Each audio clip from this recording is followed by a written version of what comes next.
I would hate to be a Philadelphia 76ers fan because it's starting to seem like the only thing Joel Embiid can guarantee this team is that they won't be making it to the third round of the playoffs. Because for the fifth time in the last 6 years, the 76ers have been eliminated in the Eastern Conference semifinals.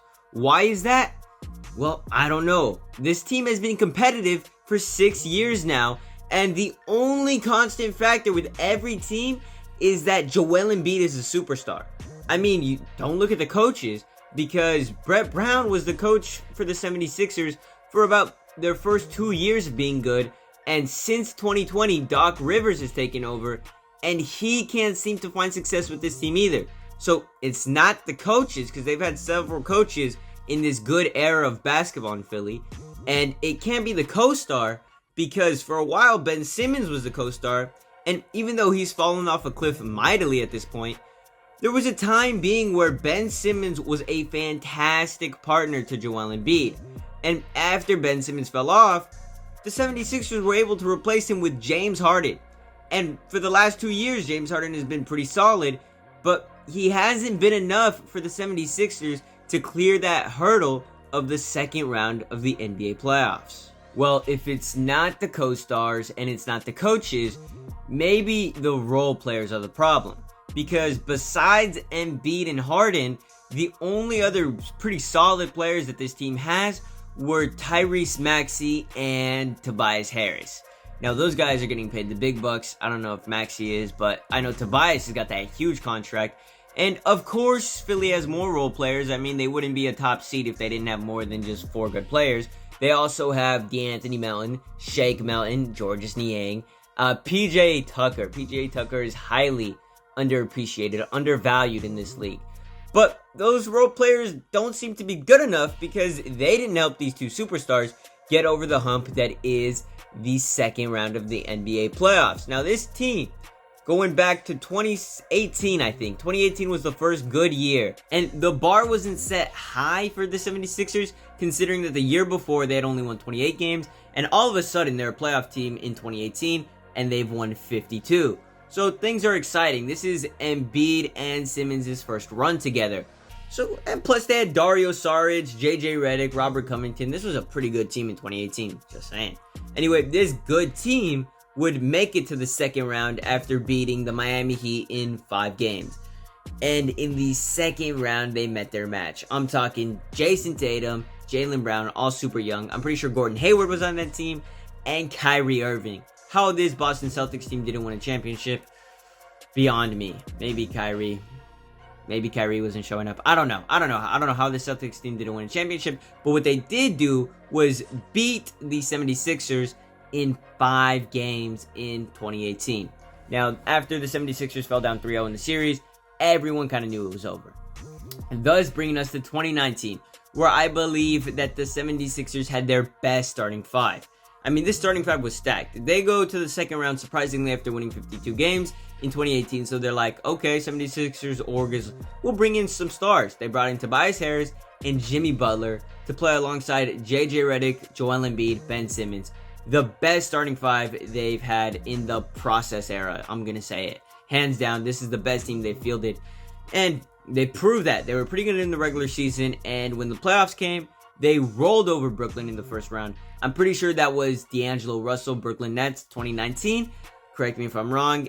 And then led to a second round series versus one-year rental, Kawhi Leonard. Now, Kawhi Leonard and the Raptors were very good. I'm talking OG Anunoby, Pascal Siakam, Kyle Lowry. Yeah, this team was stacked. It was basically like the Raptors before, but instead of DeMar, they had Kawhi. And that's a huge difference because this grit and grindy kind of Toronto Raptors team took a heavily stacked Sixers team to 7 games. And boom, with the fate of the universe on the line, Kawhi Leonard ends the process with 1 shot. 1, 2, 3, 4 bounces. That's how many it had on the rim before it went in, before Philly got eliminated in Game 7. Now, honestly, after this year, I don't really see, the 76ers as true title contenders, because this was the best year that they had in this whole process run, like I said plenty of times. And this was proven because in 2020, Brett Brown's last year as the coach for the 76ers bubble season, Ben Simmons isn't there for the playoff run, so they get swept by the Celtics. Unlucky, tough, hate to see it. 2021 rolls around, Ben Simmons is healthy again. They've got Matisse Thybulle, he's making a difference. Tyrese Maxey stepped up, and they take care of Washington Wizards in 5 games. Now, this Washington Wizards in 2021, this team I'm pretty sure was the Westbrook-Bradley Beal duo. They were nice, but they weren't like real contenders. Anyway, 76ers take care of business like usual, only to meet their biggest opponents in the second round. I'm talking Atlanta Hawks. Atlanta Hawks were not supposed to be here. They shouldn't even have made it out of the first round, but they did. Ended up matching against the 76ers, and this is where Ben Simmons lost himself. He has not been the same man since the series, if I'm being real, and he probably will never be the same man since. Anyway, Trae Young breaks him, breaks Philly, beats them in 7 games to make sure that Joel Embiid is known as a choke artist. And Doc Rivers. This is Doc Rivers' first season with the team, so of course he's not getting fired, but he honestly should have. Terrible coaching. How do you not manage to figure out a way to beat this kind of Atlanta Hawks team?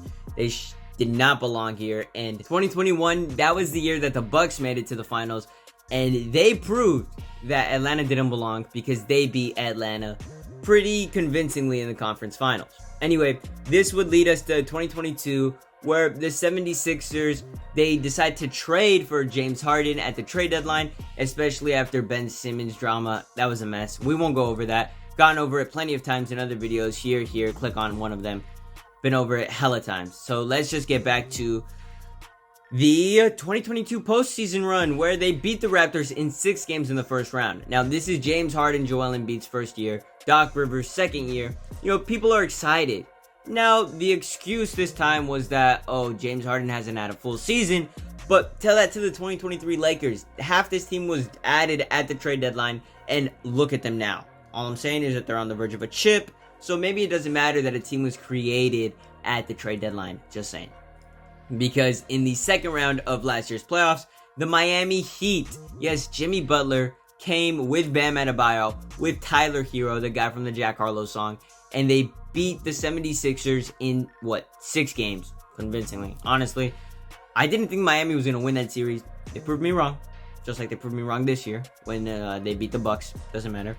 That would lead to 2023, where in the first round, the 76ers had an easy-ass opponent in the Brooklyn Nets. The Brooklyn Nets were not a playoff team. The only reason they were in the playoffs was because Kyrie and KD carried the team all year long until the trade deadline, put them in a really good position for Mikal Bridges to, he snazzed it up in the playoffs. He was nice, but he was not going to be enough for the 76ers team. Basically, the Sixers got a bye, and that would lead to a 7-game series versus the Celtics. I'm talking Jason Tatum, Jaylen Brown, Al Horford, Marcus Smart, Robert Williams, Derek White. This Celtics team is stacked. And if they weren't playing Jimmy Butler in the next round, I'd say they were guaranteed to go to the finals. Hell, they might still be guaranteed to go to the finals.